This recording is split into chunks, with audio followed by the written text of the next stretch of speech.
Hello everyone, welcome back to the channel. Hope you are doing well and fine, and in today's video I'll be showing you how to log in Workday app. So without wasting any time, let's just jump right on the video. Make sure to watch this video till the end and follow the steps as well. So the first thing that you need to do is ensure you have an active Workday account from your employer or organization, and then what you need to do is obtain your company or organization's Workday URL, sometimes referred to as the tenant name or Workday instance. So once you do that, launch your app, and then you'll be seeing something like this on your screen.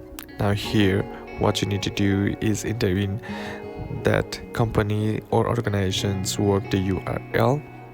And once you enter it, input your Workday username and password provided by your employer. If your organization uses single sign-on, you'll be redirected to your company's login portal.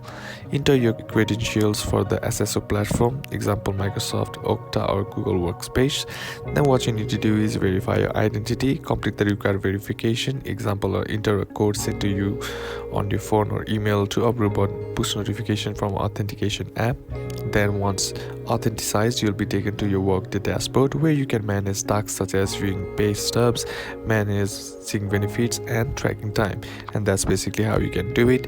And that's it for today's video, guys. Hope this video was useful to you. Leave a like if you did, comment down below what the next video should be on, consider subbing to the channel. Thanks for watching. Bye bye.